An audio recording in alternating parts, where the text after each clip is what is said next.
Okay, here we go. Hi, I hope that this is working and you guys can hear me. I am Dr. Kelly. Hi, nice to see you. Some of you guys know me, but for the rest of you, you can now know what my face looks like.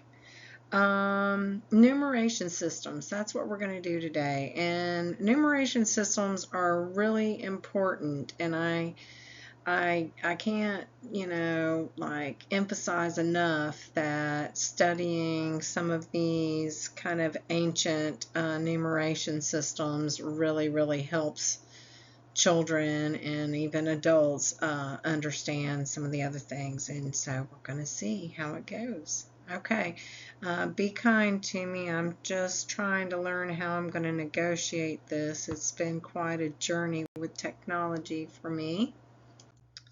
Okay, so the first enumeration system we're going to talk about, I got to figure out where I am, is, oops, sorry, gotta get on the pen.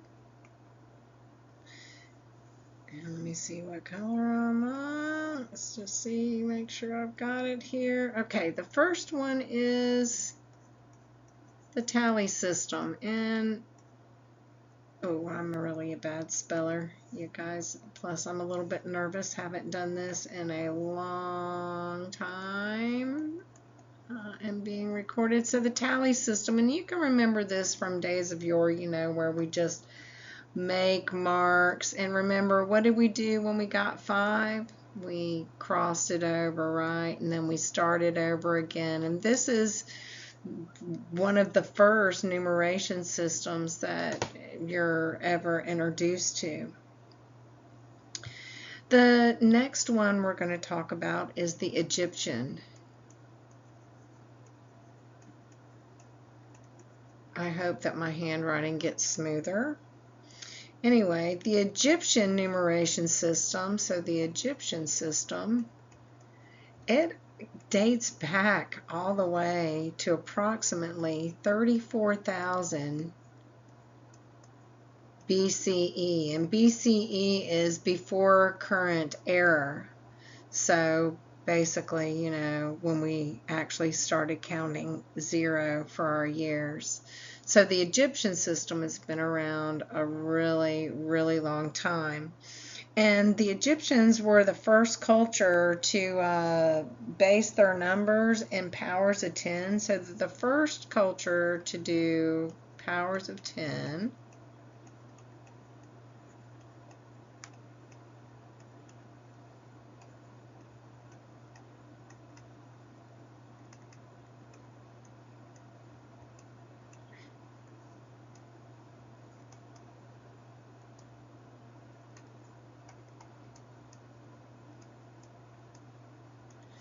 I'll get better to where I can write and talk at the same time. I write and talk in the classroom all the time, but this is just different, and I'll get better with that. So anyway, powers of 10. And this system also used an additive property where you sum up all the numerals. So first let's look at these numerals, and they've got some pretty cool names. This is called a polywog, I think, is what it is called, and I'm not the greatest drawer of Egyptian numbers. This is a lotus. In fact, I'm going to draw 3 lotuses. These are called the heel bones, and these are called the staffs. So this is like polywog or something like that. These are the lotuses. These are the heel bones. And these are the staffs. And each one of these symbols represented a value. And so the polywog represented 100,000. The lotuses, here in this case, we have 3 of them, but their value was just 100. The heel bones, here we have 2 of them, and their value was just 10. And for the staffs, we also have 2 of them, and their value is just 1. And these actually are powers of 10 here. 1 is 10 to the 0 power, 10 is 10 to the first power, 100 is 10 squared, and 100,000 is 10 to the 5th. And if you ever have trouble remembering that, the way I remember it is whatever your exponent is corresponds with the number of zeros that you have here. Anyway, just a little helpful hint on how to keep that straight.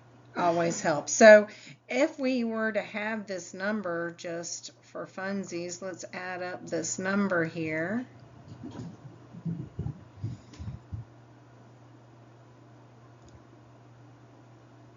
And if we add it down here, we get 100,322. Okay, this is actually the answer in Egyptian system. They don't actually have a way to trade, really. So, yeah, they would be writing out a whole lot of stuff. Okay, let's see. So that's the Egyptian system. Let's look at the next one. The next one is the Babylonian.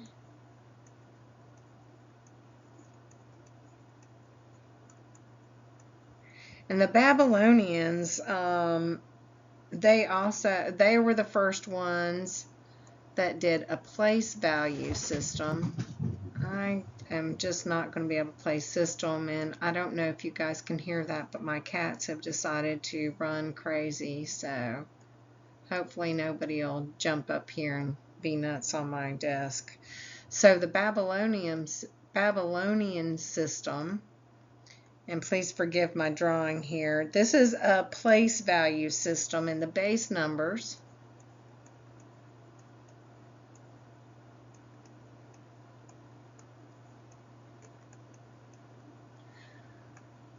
with base numbers that are the powers of 60.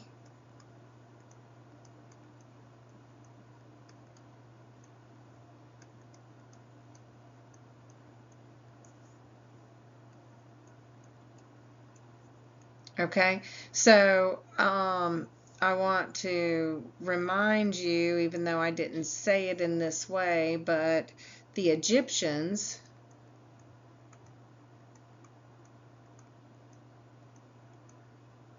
they have powers of 10.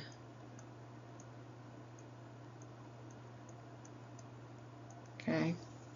All right, not every power of 10, but they do use powers of 10. Okay, so getting back here to the Babylonian system, they use these powers of 60, and so the base numbers that you get to use here are the digits between 1 and 59. Okay. Any greater number than 59 was written as a grouping of 60. So any number greater than 59 was written as a grouping of powers of 60.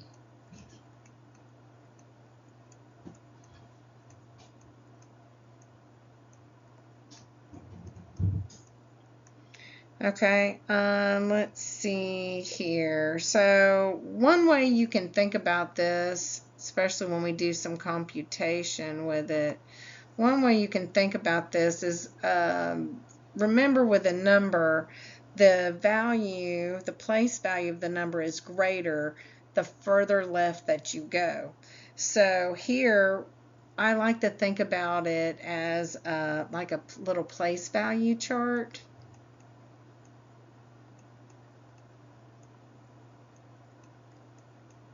So if we think about the numbers being separated,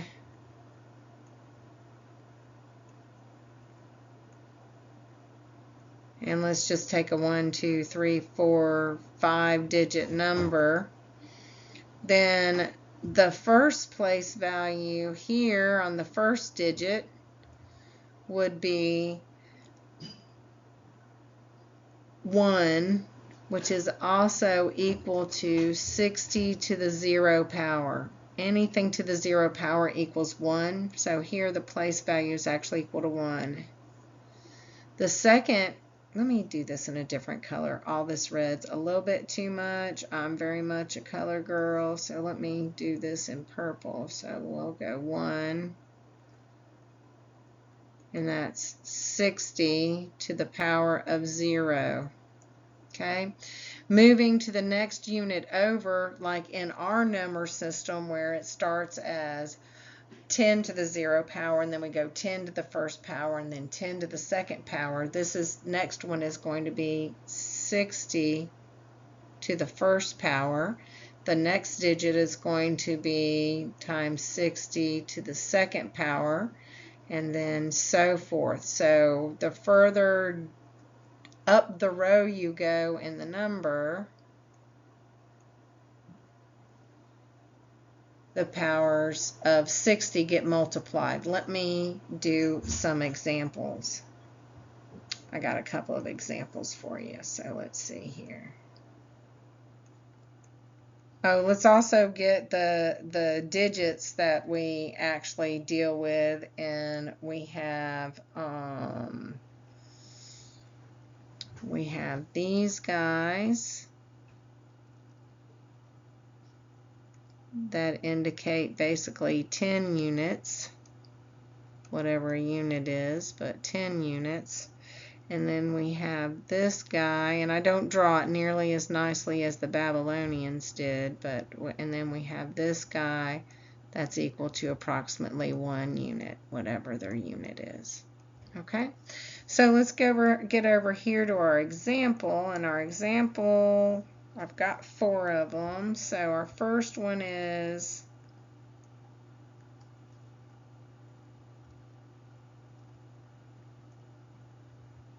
now this is a pretty imprecise number system, okay, and it relies on empty space to indicate that you're in between the digits. So notice that there's some empty space in between here. So this is actually 2 digits that we're dealing with.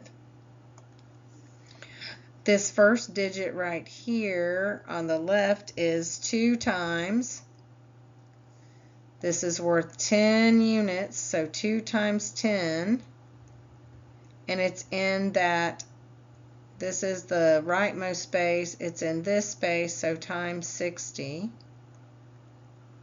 And then we're going to add that plus, I'll draw the next one a little bit wider than this one, plus 1,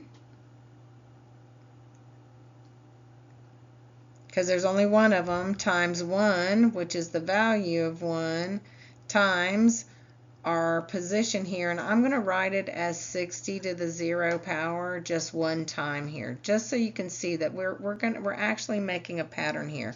But this actually equals 1 as well. So when we add these together, we give 2 times 10, which is 20, times 60, which is 1200. So this number is 1201. Let me try another one. And know with these recorded lectures, you can stop it, you can go backwards, you can look at it again, you can send me questions if you're unsure. So let's look at this one. So we have one of these and one of these. And some space.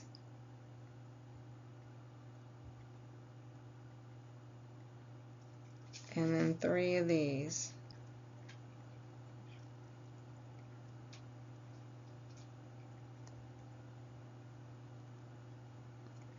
Okay, so here we have two numbers again.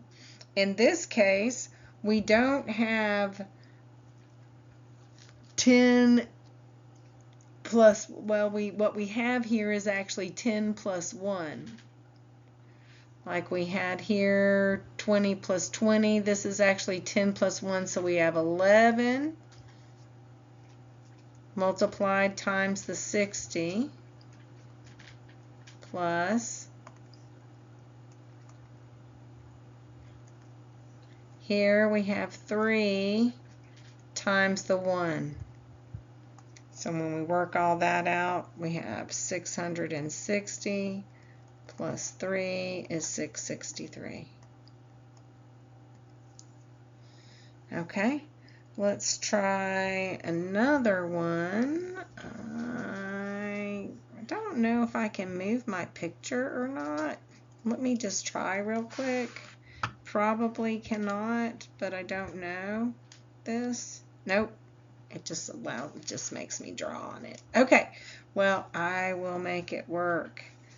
Let's see here. I lost my pen. Hold on. Where am I? I don't see my pen anymore. Uh-oh.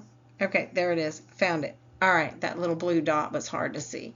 Let me change it to another color. Let me go a little orange dot. Let's do another example right here. And our example is going to be this space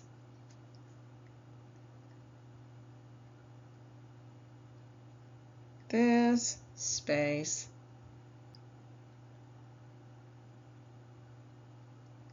this. Okay, so when we look at this one, we're now 3 units out. Remember, this is 1 power, this is to the 60, this is going to be 60 squared. So 10 plus 1 is 11 times 60 squared plus 10 times 1 is 11 times 60 plus 1 times 1. We do that math there, we get 40,261. Sorry, I'm running out of room. I can't exactly show it exactly great. And then let me get this last one in.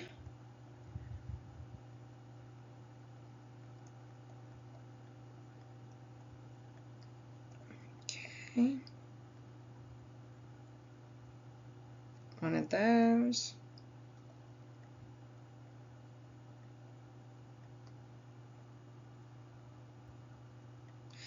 I'm going to change it up just a little bit from what I have in my notes. So I'm going to have to reach down here and get my calculator so I can get the answer. These other two I already have the answer to. So grab my calculator. While I'm grabbing my calculator, you could try to answer this yourself.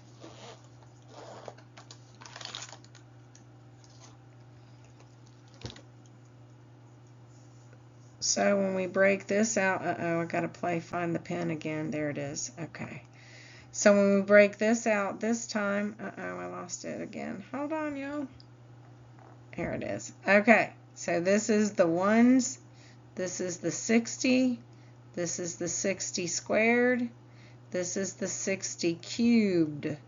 So we're going to have 1 times 60 cubed plus 10 plus 2 is 12. Sorry, my plus sign's bad. Times 60 squared. The Babylonians dealt with big numbers.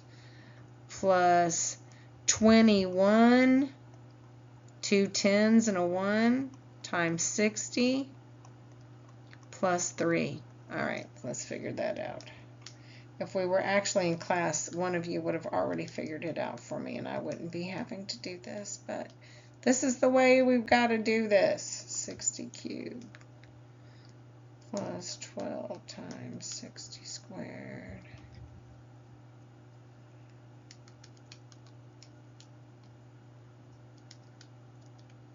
And that is 260. And we got to play this game again. Hold on, got to get down here on the black so I can find it. Okay, 260,463. Woo! They were working with some big numbers. Okay, so I hope you understand. Sorry, my eye itched. I hope you understand how to do this. If you have any questions, please reach out to me. Let's move on from the Babylonian system to the Mayan system. And the Mayan system is important to study for one very, very important reason. And the Mayans were the very first culture to ever introduce the concept of zero. Okay, so the Mayans were really before their time. So the Mayan system is the first system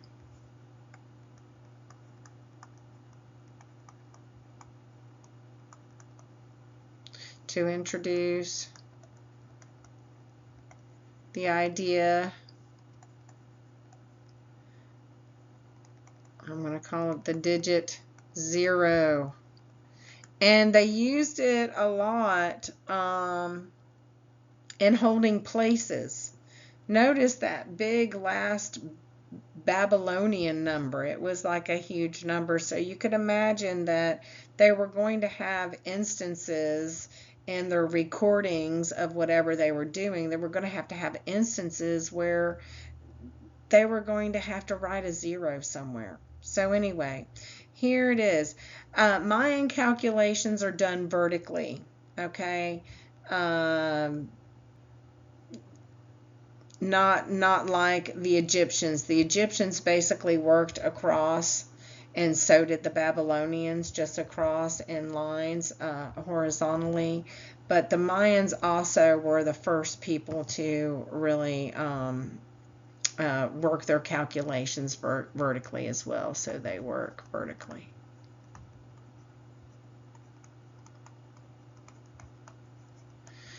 Okay, so the best thing to do is let me give you an example. Well, let's first get our digits. So this is what the digits look like. The digits are bars, and we also have these weird little nuts looking things, and we have dots. I'm going to write more than one bar so it's not just a line. So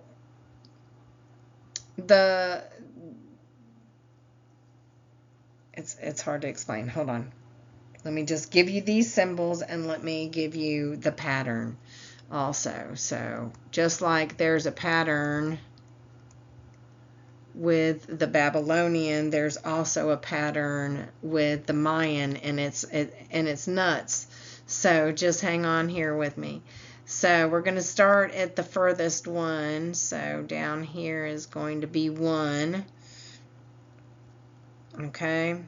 And the one before that, I'm going to use parentheses here. I think this is what I'm going to do, is 20. And then the place furthest left from that is 20. Oh, let me use my eraser. Hold on. It needs to be bigger than this. It's going to be 20 times 18. So there's this really weird factor of 18 that starts getting multiplied. So basically this is base 20. So 20 to the power of, and then we got these times this weird 18s. Don't try to figure out why. You could look it up though. There's lots and lots of resources, and there's really some great math, history of math videos one fantastic one on YouTube, and it starts off with all of this stuff. In fact, I was watching it, but I didn't take notes, and so I don't want to quote too much. So this is kind of the weird pattern that we deal with here. And better than me explaining it would be for me to just show you an example here. So let's look at this one. So we have this number right here, 3 dots and 2 lines, plus this other number, which is 1 dot and 2 lines. And this is how this breaks out. So the 3 dots, 2 lines breaks out as 2 for the lines,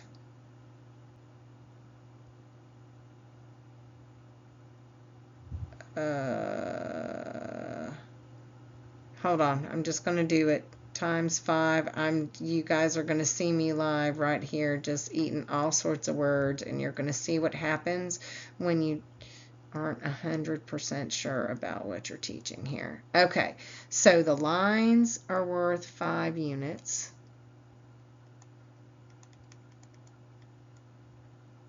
I didn't write this down in my notes. The dots are worth 1 unit. And the weird nut thing is a 0 placeholder.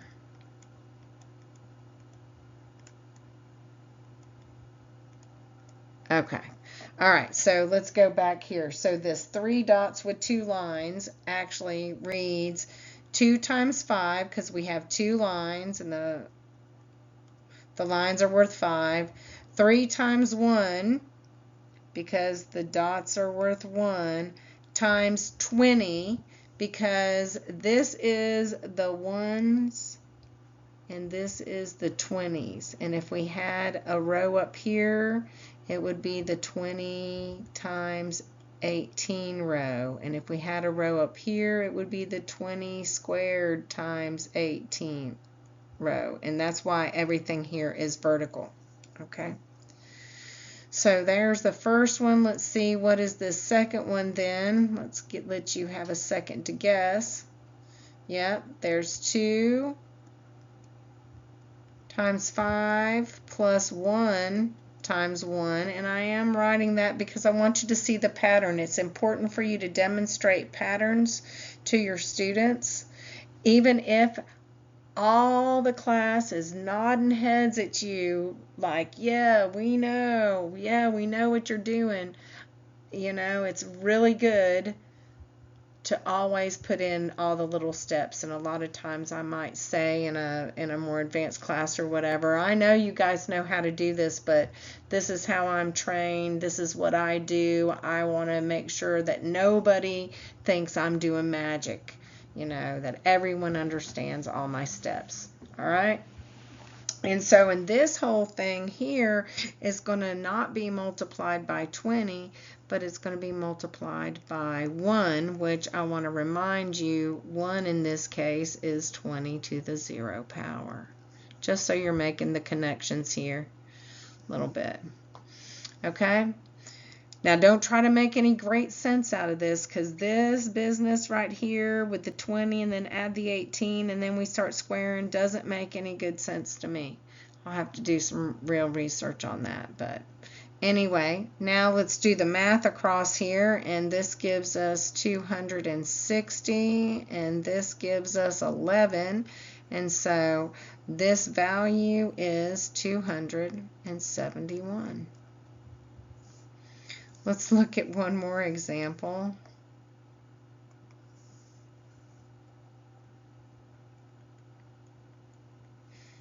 Let's do this. 3 dots, 1 line, 2 dots, 2 lines, 3 dots,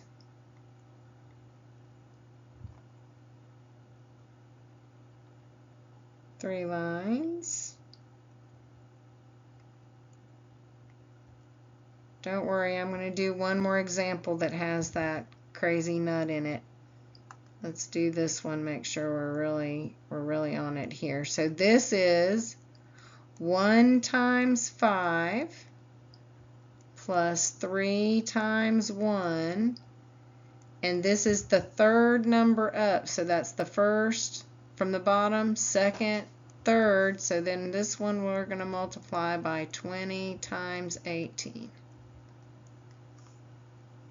Do this next one, 2 times 5 plus 2 times 1, and this one is the second one, so we're just going to multiply by 20. And this last one is 3 times 5 plus 3 times 1, all that's times 1.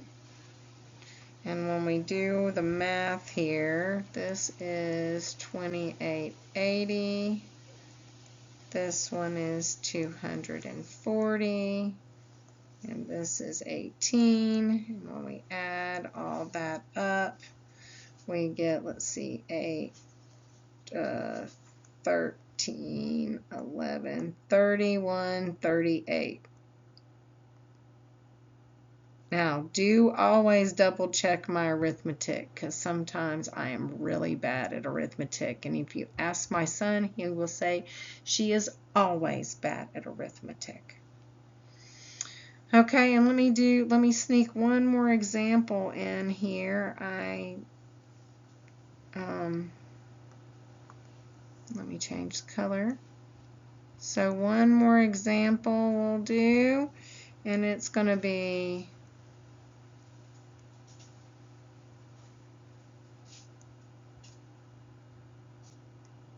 I need to fix my symbol because it's not a dot. It looks like a piece of pie. It's got these 3 little bars on it, so it looks like that. And then, so there's our math on this one. So this is 2 times 5. There's no ones, there's no dots, and that is the third row up, so that's going to be a 20 times 18, not a 12, sorry. This guy is 0 times 1 times the 20, and this is 2 times 1 times the 1. So when we do this math here, this is 3600, 0, 2, and there's our first use of the placeholder and our Mayan math. Okay. All right. Hold on just a minute. I'm going to pause for a second. Let me get something to drink. I haven't just hold on a minute. Okay, and we're back. That's pretty slick. Let's move on to something even more familiar. Let's move on to Roman numerals.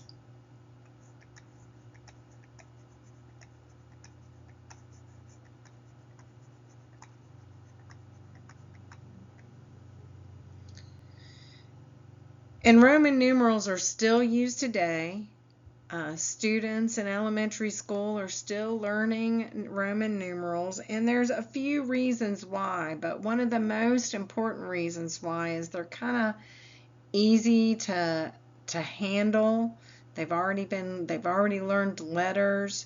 There's only 7 different numbers in Roman numerals, so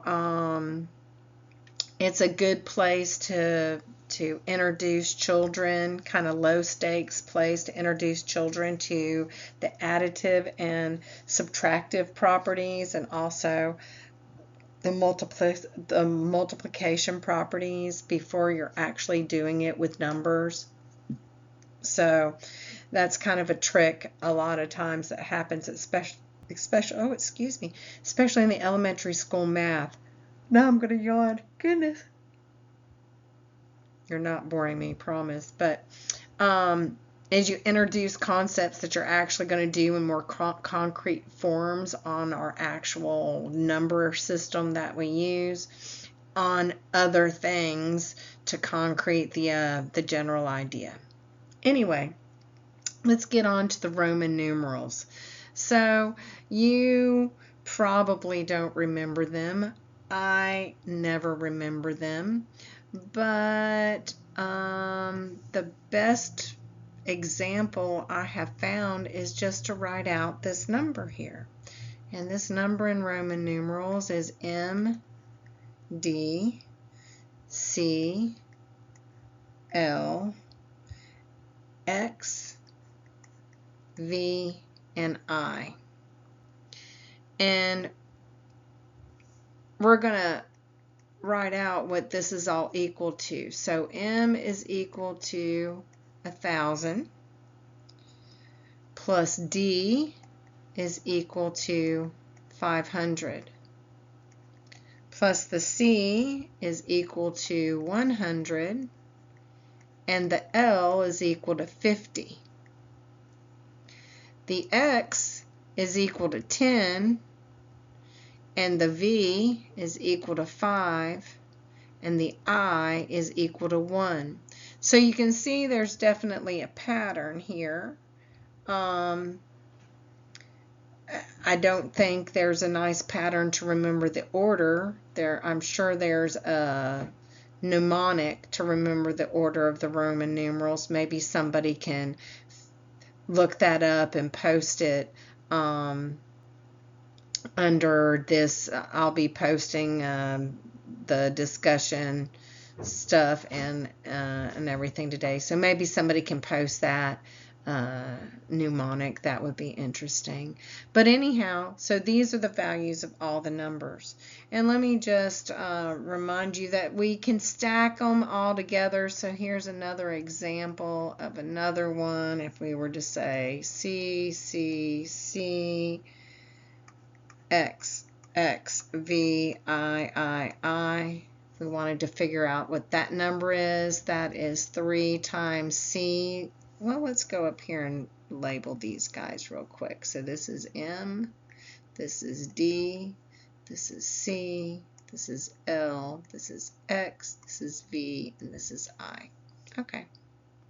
Now we can look up here easily. C is 300, so 3 times 100 plus 2 times 10 plus a 5 plus 3 times 1. And to be technical and to be very consistent with your students, you should write 1 times 5 to keep the pattern the same. And so this is equal to 300 plus 20 plus 5 plus 3, which is 328. Okay, so this can get a little bit silly, right? If we're writing all these hash marks, and notice we have hash marks up to 4 and then 5, but the Romans didn't want to write 4 hash marks. They didn't want to write 4 X's or 4 X's or whatever. They would do things to kind of simplify everything, and that's where we get to this idea of the subtraction of digits. And so far numbers like 4 and 9 and 40 and 90 are handled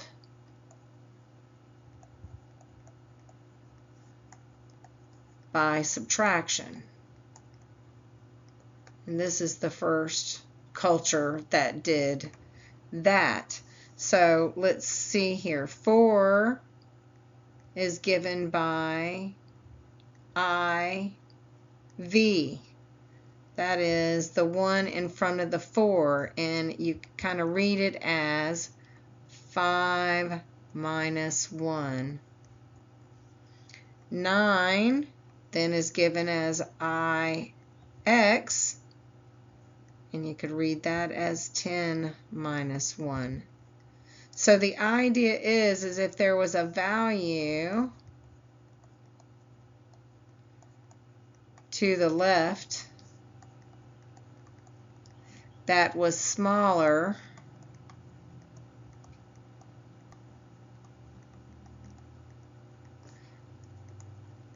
than the right,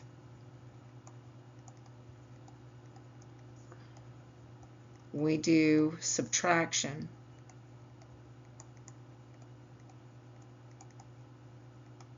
Let me keep on with my examples here. So 4 and 9, 40.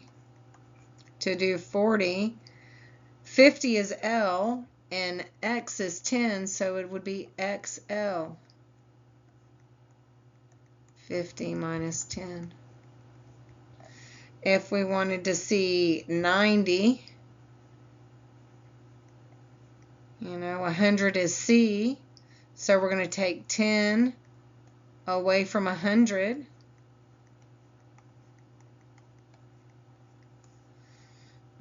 And then I wrote us out like 900. 900 is going to be M is 1,000 minus 100. So CM is going to be 1,000 minus 100. Okay. There's another thing that's special about Roman numerals, and that is its multiplication by 1,000. So, oops, too high up.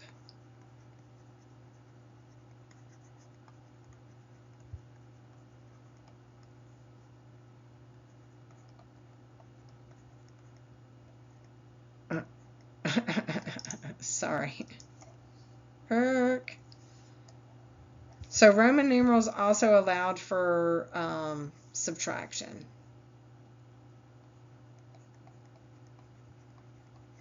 I mean, in addition to subtraction, allowed for multiplication. Sorry. It's really hard to pay attention when there's no audience.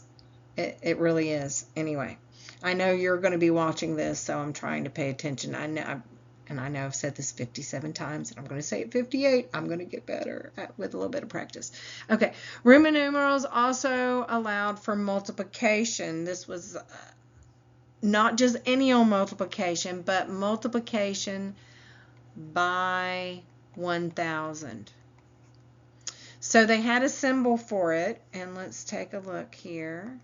So V with a line over it is equal to 5 times 1,000. So it was the line. Okay, so the line causes us to multiply the number by 1,000. So if we had something like CDX, first let's figure out what is that number. That number is 410. Remember, D is 500, C is 100, so that's 410 times 1,000.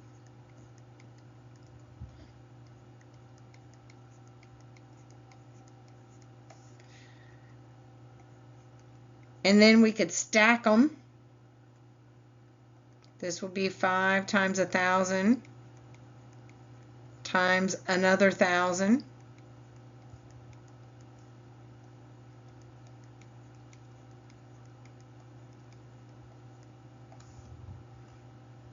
And even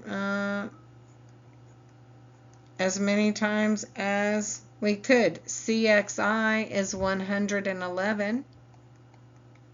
And this is times 1,000 times 1,000 times 1,000. which if you put this in your calculator is going to give you 1.11 e to the 11. That's scientific notation, and if we were going to take it out of scientific notation, we would take our decimal point and move it 11 spots to the right. That's a pretty big number. So that would be 111, I think, let's see, billion. Let me see.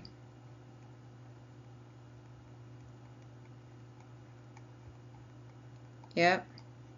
So hundreds, thousands, millions, billions, 111 billion is that size. Okay, and another thing to note is the bar doesn't have to go over the entire number. The bar could just go over a specific part of the number, like this.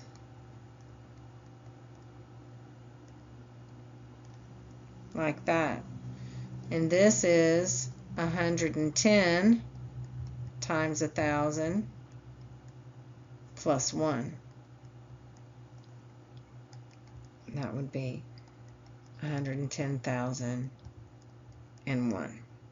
Okay, so Roman numerals are very useful. They're very useful because they allow for all three of the properties to be investigated. We can investigate, let me write our three properties here. The three properties we can investigate are multiplicative,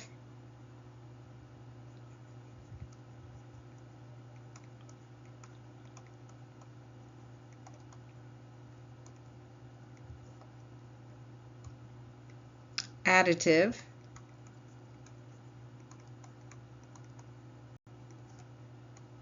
and subtractive.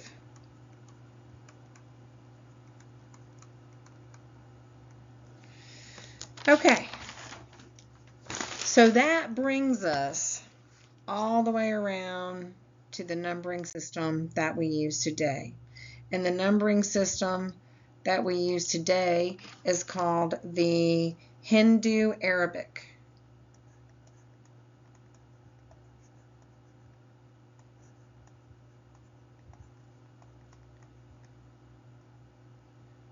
Okay, and the digits of the Hindu Arabic we know very well.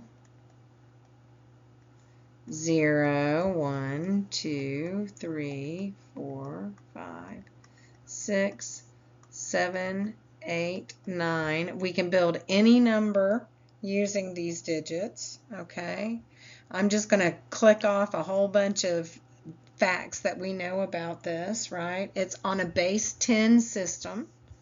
Okay, that's an important one, base 10 system. That means that our places are held by the bases of 10. In other words, kind of like the Mayans. I'll just do us a little example here. So say this is 10 to the 5th. Our next place over is going to be 10 to the 4th. Next place is 10 cubed. Next place 10 squared. Next place 10 to the 1st. And finally 10 to the 0, which is also known as 1. All right. So that's one thing that we know about it. When I say a base 10 system, you might think that all systems are base 10, but they're clearly not. The Mayans were the crazy base 20 times 18 weirdness. We had the Romans weren't any particular base, although they were somewhat based on tens, but we had hundreds and 50s and 500s and 5s, so that wasn't exactly direct. But the Hindu Arabic, we finally got it. Every place had a place. So let's just do a couple of weird little housekeeping things here.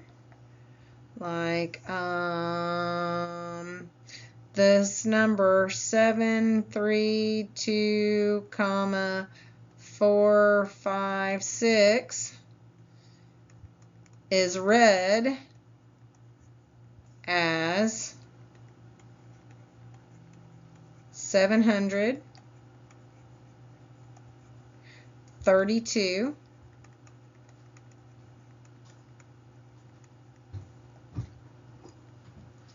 thousand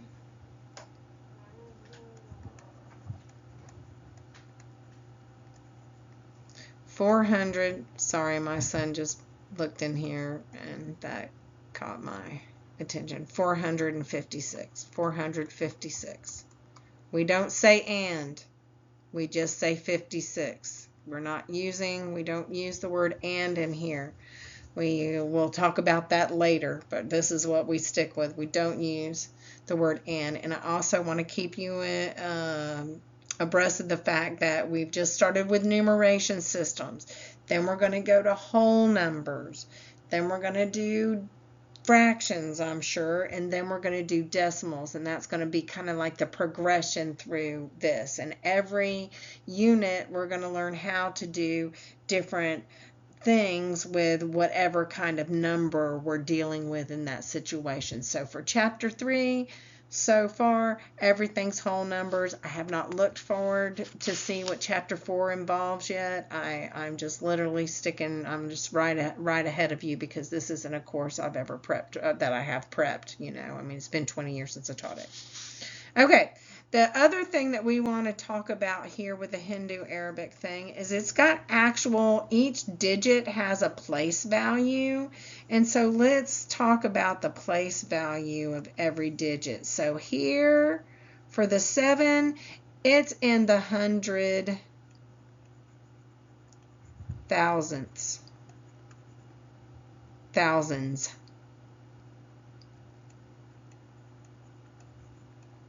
Place. The 3, it's in the 10,000s place.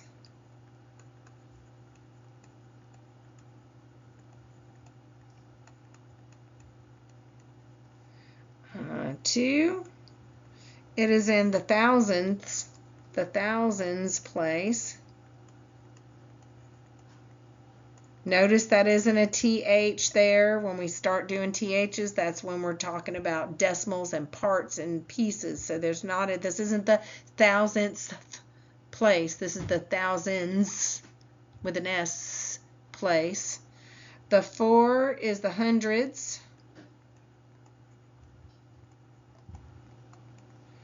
The 5 is the tens.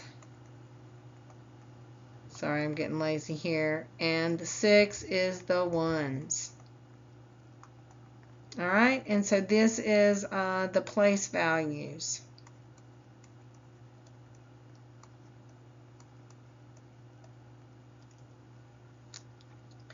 Now, if we wanted to, let's I can't fit any more stuff on here, so let me go to another page. Let's take that number again. 732, 456.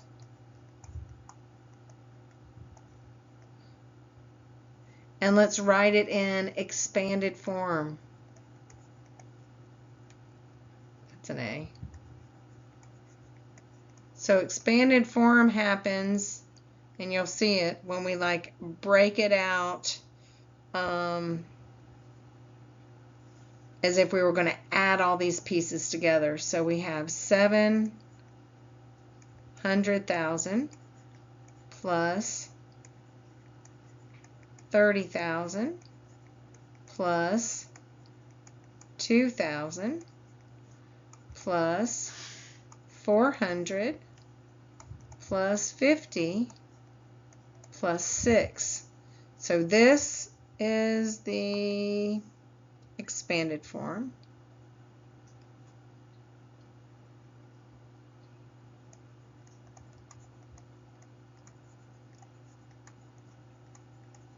And we can write it in another way, even more broke down, which is what you're very well going to see depending on what grade you might be teaching. We could write it this way as well. 7 times 100,000 plus 3 times 10,000 plus 2 times 1,000 plus 4 times 100 plus 5 times 10 plus 6 times 1.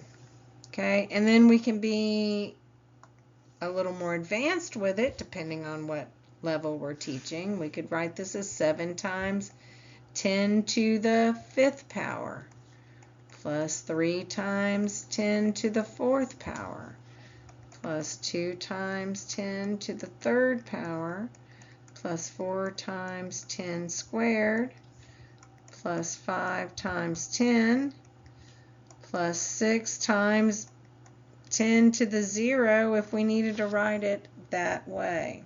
Okay, anything to the 0 power equals 1. Remember, so this is 3 different ways to write something in expanded form.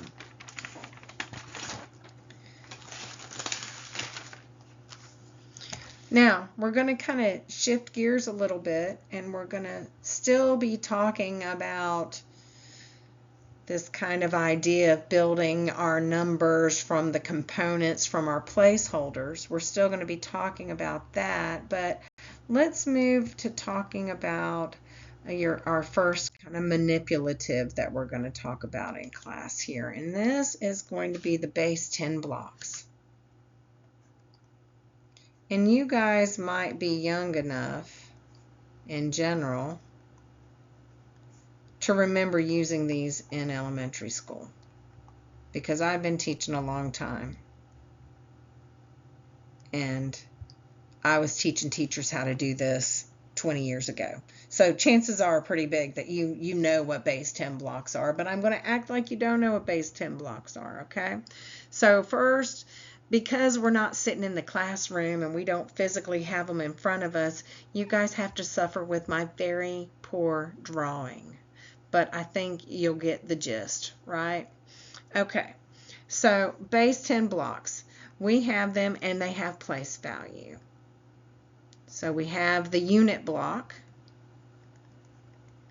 and its value is 1 unit. We have the long, and I'm not going to draw all those little, this is called the long, and I'm not going to draw all the little hash marks in there, but that is 10 units. That's what that one's worth. Let me put an equal sign here so we know what I'm doing here.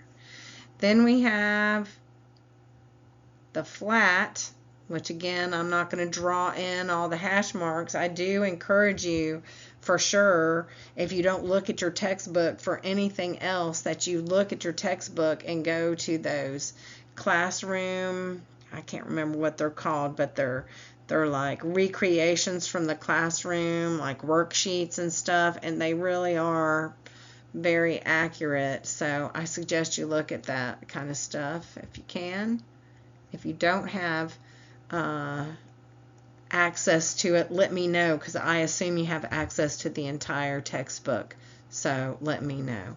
A flat, what would you think? Yep, makes sense.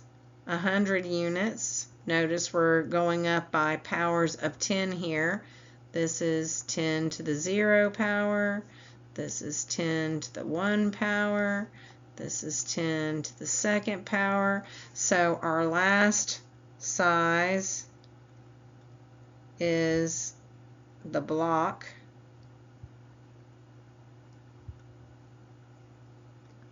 That's a real crappy block, but that's okay. We'll live with it. And this is the block, and that is worth 1,000 units, which happens to correspond with 10 cubed. Now, the cool thing about the base 10 blocks is they can be transformed to any base. They can be assigned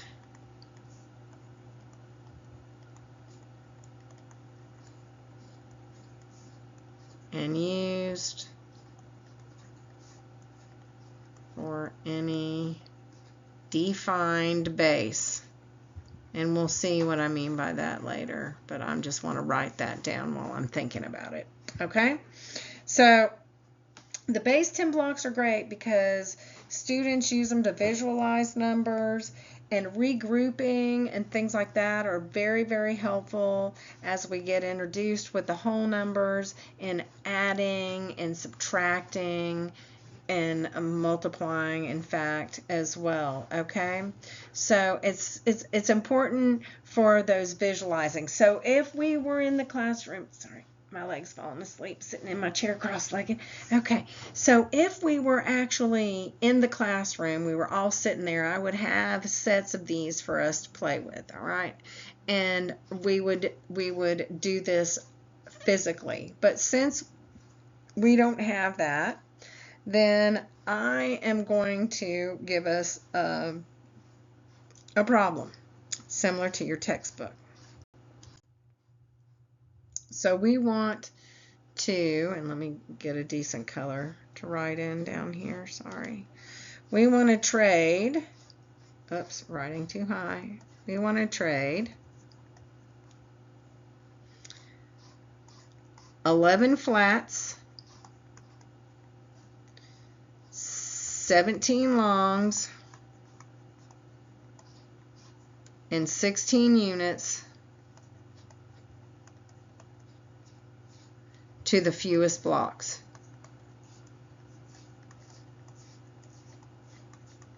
And what this is going to reinforce is the idea of trading. We're going to be able to trade up, in other words, to carry over, like in addition, when you count more than 10, you carry over. This is going to start that kind of idea of carrying over and stuff like this. So this is how I'm going to do it. I'm going to write it like this: 11 flat,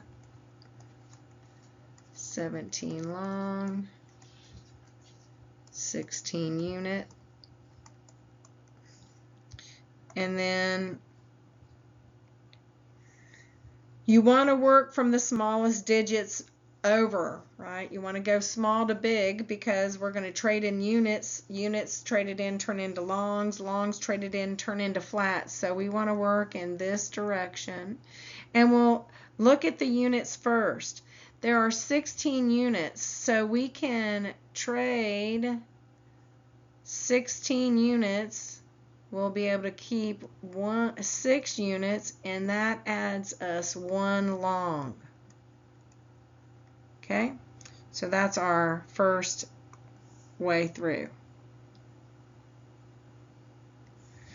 Now, what are we left with? We're left with 6 units here, and this can't be broken down any further because we're dealing with base 10 blocks, and it takes 10 blocks to move to the next one, 10 of whatever you have to move to the next shape, so to speak. Here we have 18 long, and we have not messed with our 11 flat yet, so I'm just going to write them down. And let's do this again. The 6 units just stays. There's not anything we can do here. We have 18 long. Well, we know we're going to group by 10, so 10 of those longs are going to equal 1 flat, and we're going to be left with 8 longs. And let's see what we got. So adding them all up, we wind up with finally 12 flats, 8 long, and 6 unit. But they want us to come up with the fewest number of blocks, so we can make one more trade. Our units are fine and our longs are fine, but notice our flats. We can trade 10 flats for 1 block, leaving us 2 flats. So let's see what our final answer is. Looks like 1 block, 2 flat, 8 long, and 6 unit. So we were able to take, let's see, what is that? 27, 17, 44 units down to 17. Okay, so that's what it means by the fewest blocks. This is a total of, and I'll do the math again, but that's 27, so 13. Sorry, it's been a long day. Let me just do it right here because my mental math kind of sucks at the end of the day. 44, so that was a total of 44 total blocks. And we got it down to 3, 9, 17 total blocks. So we did a good. And there's nothing else we can break down because for each category there's no more than 10. Okay, and it takes 10 to bump them up. All right. Let's do one more example like that because I'm just not sure everyone's seen it. Let's do this one. Let's go 3 blocks,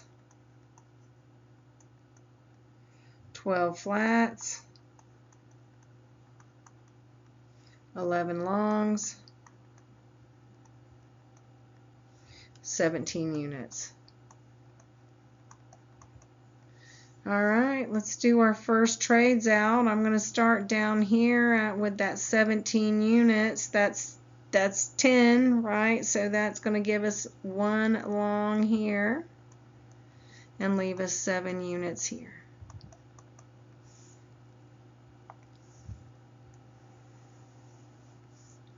So we have 3 blocks, 12 flats. Notice I'm not using B, F, L, U. No, you need to be very explicit. You can very easily lose a student that's on the fringe when you decide that everyone's on your same, thought process. Even like I said earlier, if everyone in the class is nodding at you, some people aren't nodding because they understand. They're nodding because everyone else is nodding. So keep that in mind, that you've got to teach to every student in the room. Okay. All right, and then here we can break this up. Our longs, that's going to give us 1 flat here. Going to give us 2 longs. I'm not against the fact that when you're working it, you can, take all the shortcuts that you need. You can jump on through the hoops, but if you're showing content and examples to your class, you really need to be very careful. I try to remember every class that I've ever been so horribly confused in, and everyone else knew what was going on, right? We've all been in those classes. Just put yourself in that when you start clicking along and notice that you've done your lesson way too fast. If you've done your lesson way too fast, you went way too fast. Okay, here we're going to break this down. We can get 1 block out of that guy. 3 flats here, and I think we're there for our answer. I'm not going to change colors here. We have 4 blocks, 3 flats, 2 longs, and 7 units. All right, awesome. Now, I do want you to make kind of a little observation here, and I'm going to point it out, which you should do for your students as well. The units is the same as 10 to the 0 power. I know I said this a few minutes ago. I'm going to keep on reinforcing these kinds of ideas so you can see how everything really does fit neatly together. Okay. Now, I made mention that we could work in a different base. So give me just a second and I'll be back and we'll finish up this lecture. Okay, back at it. Here we go. All right, so the next thing I'm going to do blew my mind when I saw it. Now, one thing you guys do need to know about me is I did not come from a traditional education background. I went to embassy schools when I was a kid, so I didn't really like get the same traditional training that others do. So I did not remember doing anything in other number bases, but let's look at base 5. So first, let me go back for 1 second and remind you. Oh, it won't let me go back when I'm recording? Oh, that's not cool. Okay, well, I guess I can't go back. Anyway, let me remind you that what we just did was base 10. And the way that we knew it was base 10 is because of that order, right? And I'm just going to dot and start here at 10 cubed, and then the next place value was 10 squared as we descend going down to the smaller digits. So that's how base 10 works. So you can imagine, and I hope you imagine, that base anything kind of works like the same thing. Okay, so let's look at base 5. And I want to introduce base 5 to you by using base 5 blocks, which are the same thing as base 10 blocks, but I'm just going to assign a different value to them. So we have the unit. And the unit is always equal to 1, but it is always gotten from a different way. Remember, I've said this like at least 4 times in this past hour, plus that anything to the 0 power is equal to 1. So 5 to the 0 power is equal to 1. Then we're going to have our longs. And our longs are 5 to the power of 1 for 5 units. Then we're going to have our, what was the next one? Flat. Our flat is equal to, following the same pattern as we have up here, this will be equal to 5 squared, which is 25. And then finally, our block. Oh, the block gets worse and worse. I've only drawn a couple, and it's so bad.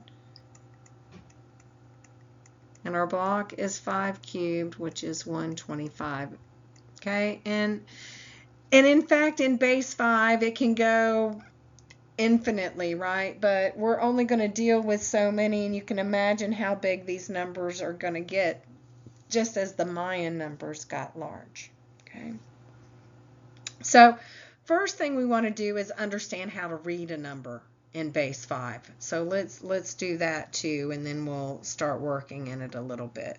So the number 100 base 5, and we write the number in script, subscript little tiny below the number. We always write it so we know if there is no number in script written down, we know we're in base 10. We know we're in our Indo-Arabic numeration system.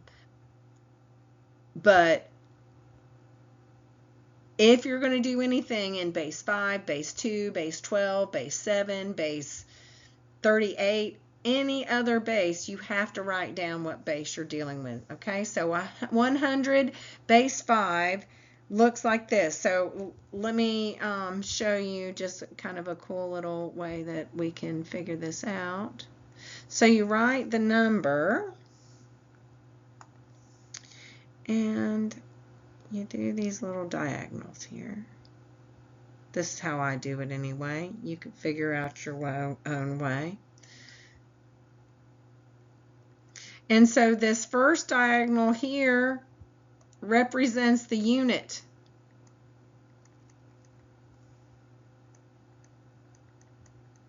And that is worth 5 to the 0 power. This then is going to be the long, which is 5 to the 1st power, and this is going to be our flat, which is 5 squared. All right, and so if we want to convert this, 100 base 5 is equal to 1 times 5 squared plus 0 times 5 plus 0 times 1, which is equal to 25. So 100 in base 5 is equal to 25, and this is in base 10. And we know it's in base 10 because it doesn't say base, but this is base 10. Okay, let's get into this a little bit more. All right, let's do a few examples.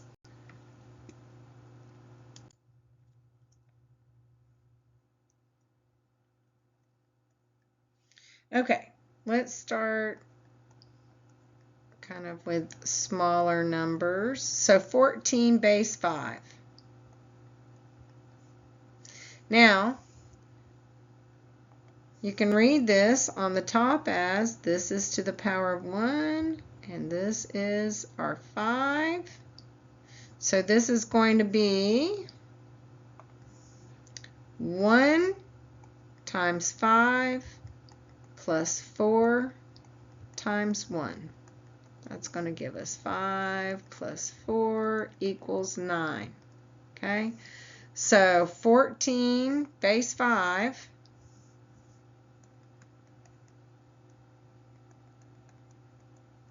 is equal to 9 base 10. Okay, let's do another one. 124 base 5.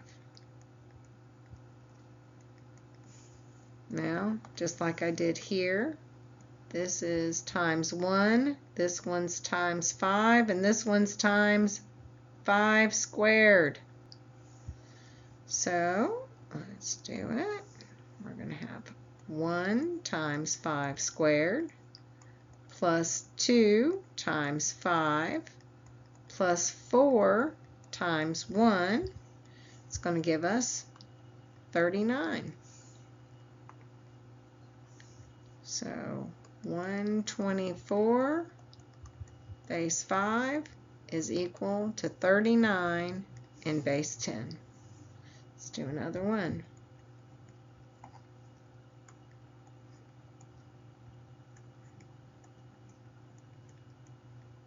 A 1030 base 5. Let's put our placeholders in again. So this is going to be times 1, this is times 5, this is times 5 squared, and this is times 5 cubed. So this is going to be 1 times 5 cubed plus 0 times 5 squared plus 3 times 5 plus 0 times 1. When we work that out, it gives us 140. So 1030 base 5 is equal to 140. Okay, so going in this direction, pretty straightforward. Going the other direction, a little less straightforward. Let's take a look at that. Okay, so here let's convert base 10, and actually I just messed up. We don't go to base 10 and use a number, and we should write the word and all that. Let me model good practice here. So convert base 10 to base 5.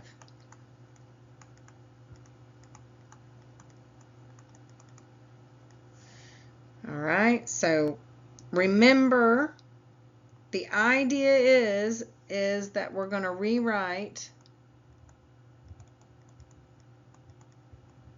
as powers of 5. or rewrite not as powers, but in powers of 5. Let me just say that. That's a little more concise. So we're going to rewrite in powers of 5. Okay. Now, let's have a little thought bubble over here before we get started. And the thought bubble is, let's write out what our powers of 5 that we readily know. Okay. And I'm going to say we know 5 cubed is 125. We know 5 squared is 25. We know 5 to the power of 1 is 5. And we know 5 to the power of 0 is 1. What is 5 to the 4th power? I'm not sure, but let me just find that out real quick. 5 to the power of 4 is 625. Okay, so since we're going base 5, we first and foremost, first things first, write out a few of the powers. Couldn't think of that word. Okay, because it'll help you later. So write out a few of the powers. And let me give us an example of one. I just said convert base 10 to base 5. Let's convert 448 to base 5.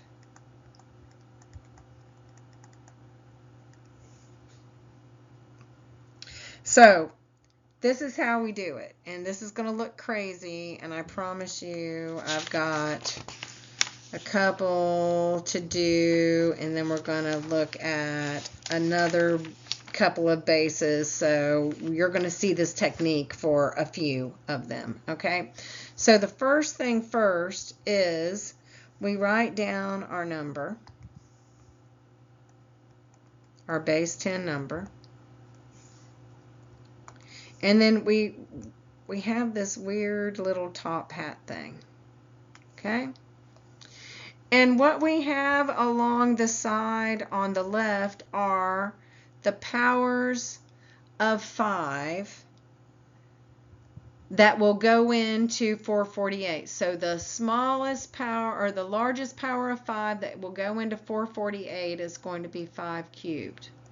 And once you determine that power, then we're going to have a 5 squared, a 5 to the first, and a 5 to the 0 power for it. Hat, and for lack of a better word.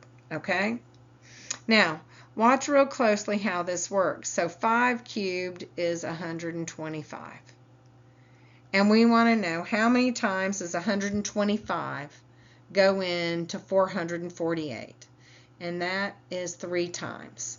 And 3 times 125 is 375. So we're going to subtract this 375 from here, and we're going to get a new red number, and that's going to be 73. And then we're going to draw our top hat. And now we're going to do the same thing, but now we're going to do it with this 5 squared, which is 25. And how many times does 25 go into 73? It can only go 2 times. That makes that a 50. And that leaves us, our number is 23. We draw the hat again.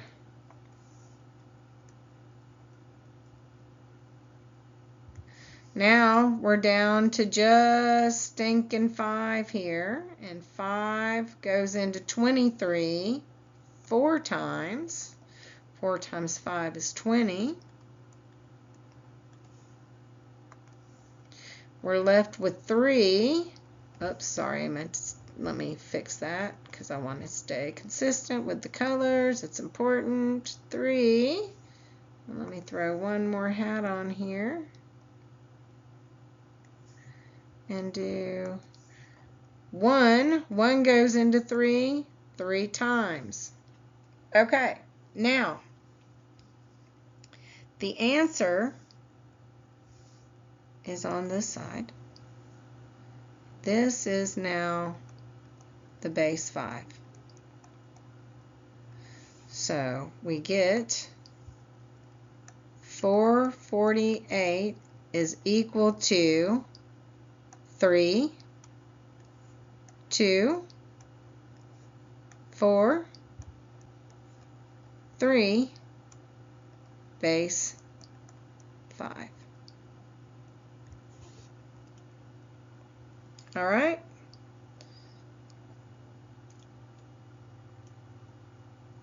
You got this. You can do this. All right, let's do another one.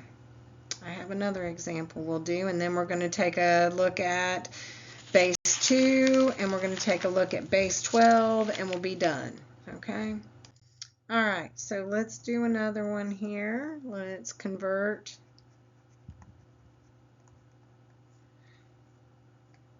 3024 to base 5. Remember over here in our little bubble here, we said 5 to the 4th is equal to 625. 5 cubed was equal to 125. 5 squared is 25. 5 is 5, and 5 to the 0 is 1. All right, so we're good to go. We're going to start off with our number here. Oops, I pushed a button on my thing, and it's okay. Here we go. 3024. And draw our little hat.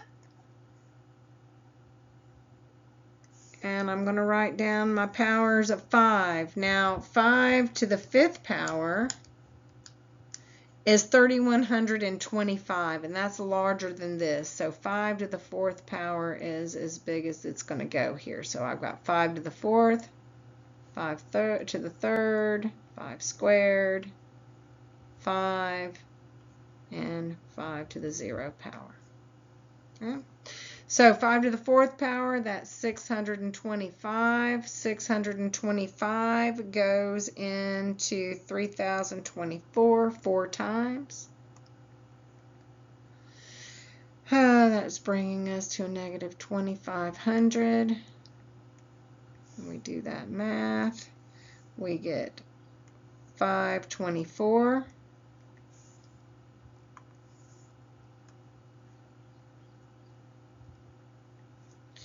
This is value is 125, and how many 125s can go in there? I believe 4. Let's see.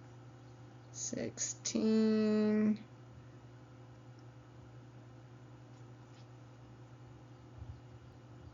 125 times 4 is 500.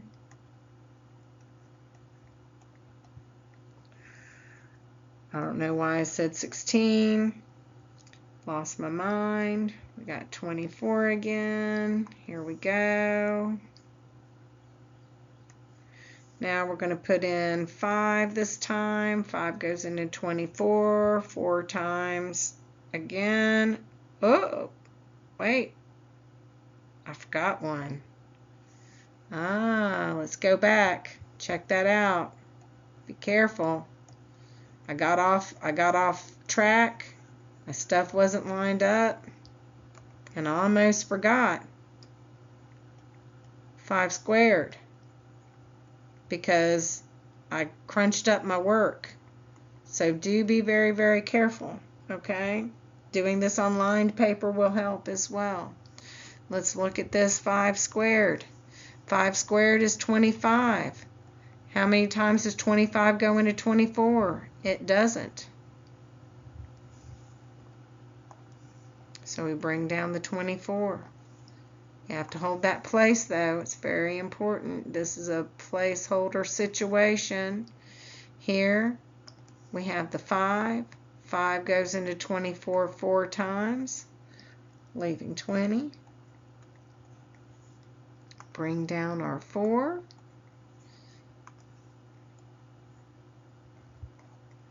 And our 1 goes into 4 4 times, And so here is our solution. So 3024 is equal to 44044 base 5.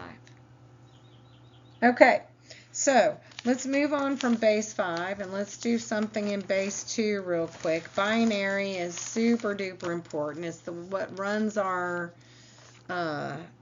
what absolutely runs our computers and everything like that. And actually binary the first idea of binary happened when in Egyptian times, which is crazy.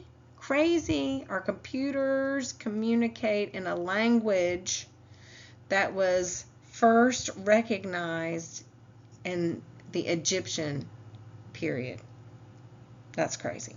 Anyway, let's talk about binary or base 2.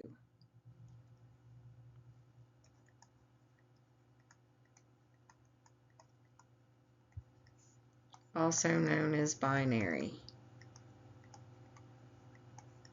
Very, very helpful. Very, very helpful. Okay, so let me do a rundown kind of like I did with previous ones. Oh, here, I just realized something that I did not tell you guys. And before we go to binary, and since I can't go backwards, I don't feel like I told you this. So I'm going to tell you something else about base 5 real quick, because I didn't tell you what the digits were in base 5. I know I didn't tell you that because I would have already made a big deal about it. Base 5 digits. Now remember, base 10 digits are 0, 1, 2, 3, 4, 5, 6, 7, 8, 9. Base 5 digits are 0, 1, 2, 3, and 4. There are no 5s. So when you're counting kind of in base 5, and we'll do more of this I think next time. Let me look forward real quick so as I don't fall off the... Yes, we'll do it a lot in 3.2, so I'm not going to distract too much. But these are the digits in base 5. So I forgot to tell you that. Okay, let's go to base 2. And when we look at base 2, our digits, as you can guess, are 0 and 1. Okay, and the powers that we deal with are powers of 2. So let's say 2 to the 5th, 2 to the 4th, 2 cubed, 2 squared, 2 to the 1st, to the 0. That's how that goes. So let's look at a number real quick so I can show it to you like that. So let's go 1, 0, 1, 1, 1. Okay, this in base 2. Let's go to base 10. All right, so it's just like we did with the 5s, and now this is 2 to the 0, 2 to the 1, 2 squared, 2 cubed, 2 to the 4th. So this is going to be 1 times 2 to the 4th plus 0 times 2 cubed plus 1 times 2 squared plus 1 times 2 to the 1st plus 1 times 2 to the 0. And when we compute this, 2 to the 4th power, let's come over here and let's do those out real quick. 2 to the 0 is 1, 2 squared is 2, 2 cubed is 8, 2 to the 4th is 16, 2 to the 5th is 32, 2 to the 6th is 64. Let's go 2 to the 7th is 128. Let's go all the way to the 8th. 2 to the 8th is 256. Notice I know these really readily because binary is important, and knowing the powers of 2 is something that's helpful. Anyway, okay, so we converted that one. That's our first example. Let's do another example.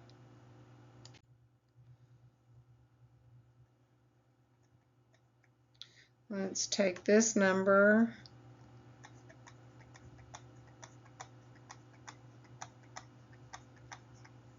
in base 2 and convert it to base 10. And I'm not saying we won't ever convert from 2 to 5 or something weird like that, but you have to go back to 10 before you can convert out of it anyway at this level that we're going to be doing. So anyway, here we go. So I'm just going to remind everybody, and myself included, what these powers are.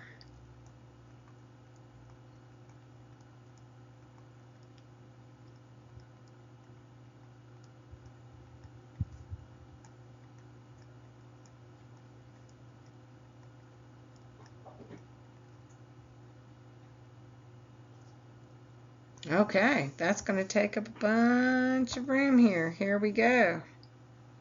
So this is going to be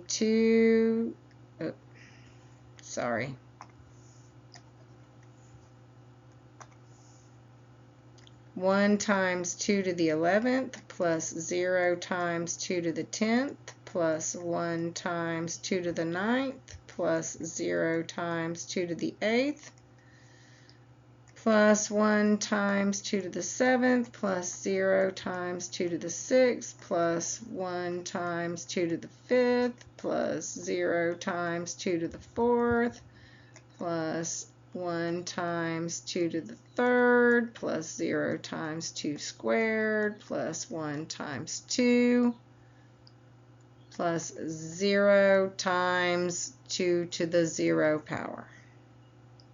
Okay, and when we compute this all up, unfortunately I've already done it, 2048 plus 512 plus 128 plus 32 plus 8 plus 2 is equal to 2,730.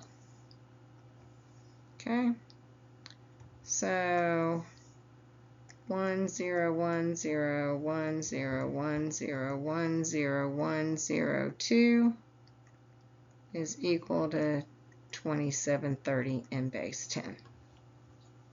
Okay, now let's go the other direction. And I know this is long. There's a lot to do. This does not mean all of my lectures are going to be this long. Good Lord. Help me if they are, and you too. All right, let me go the other direction here. And I think this is actually the last slide I have, and we're not going to be able to get to the base 12 stuff.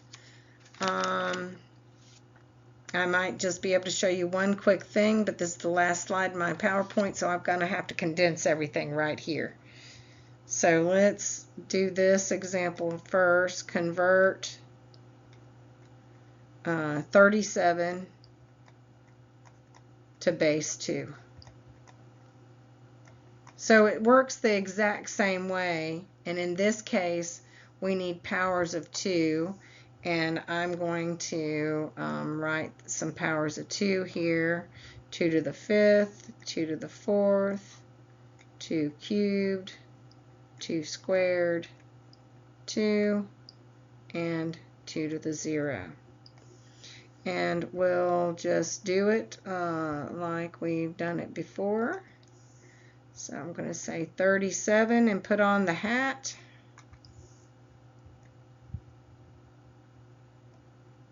Two to the 5th power is 32, so that's as big of a number that can go in there. And 32 goes into 37 one time. 32. And we're gonna, oh, look, we're in that bind again because I put everything too close together. Okay, so that leaves us 5.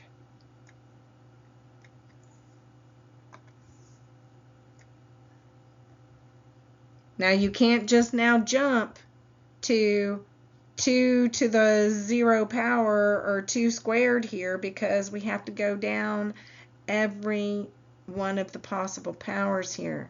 So this is now 2 to the 4th situation. So that's 8. 8 goes into 5 0 times. Going to drop down our 5 again. Put our little top hat on.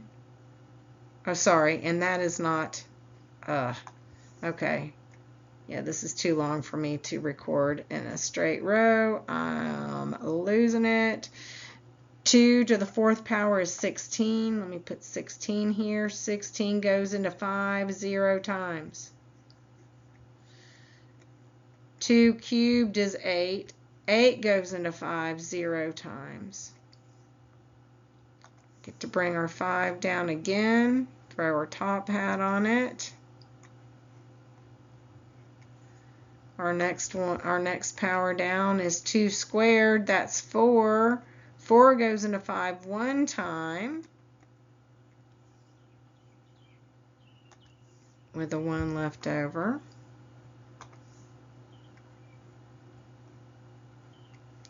But now we're on 2 to the 1st power, which is 2, and that goes 0 times.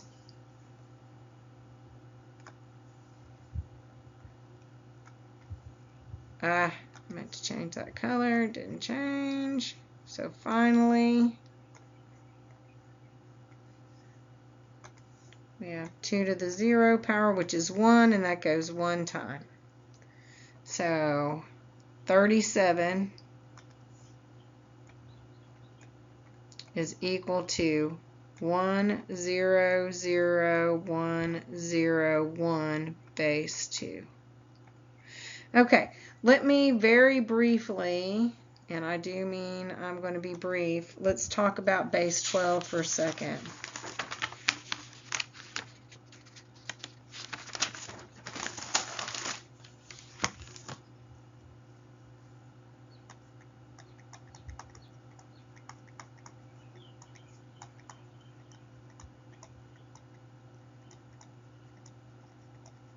And I want you to kind of play with it a little bit. I'm not going to have an opportunity to do too many examples, but I'll do one of each way.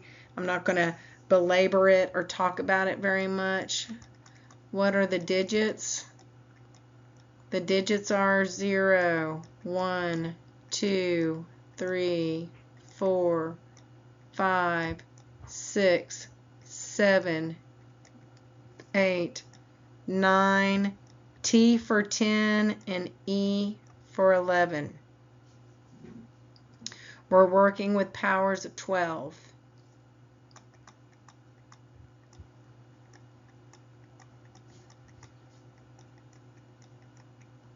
Okay, so let's convert this number to base 12. Or this base 12 number, 7, 2, T, 3, E, and 12 to base 10.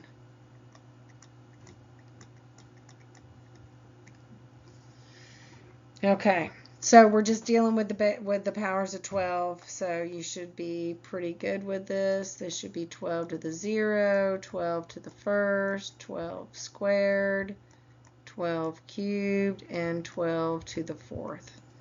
So that's going to be 7 times 12 to the 4th plus 2 times 12 cubed plus 10 times 12 squared, because that's what the T stands for, plus 3 times 12 plus 11 times 12 to the 0, which is 1. And when you do that math, and I'm going to not show that math, when you do that math, we have this number, 150,095. Okay, and then finally, let's go the other direction. You can imagine we need to have our powers of 12 going on here. So let me just write them over here, just the ones that we need. 12 cubed is 1728. 12 squared is 144. 12 to the first power is 12. And 12 to the 0 power is 1. Okay, so let's do this other example here, which is to convert 2,000 in base 10 to base 12. Alright, so we're going to do it just like we did this over into base 2. We have our 2,000, and we got our little top hat. Looks like we can put 12 to the third power into that, so I'm going to write 12 to the power 3 right there. And let's say 1728. 1728 goes into 2001 time. And when you do the math, my cat is letting me know it's time for dinner, you get 172.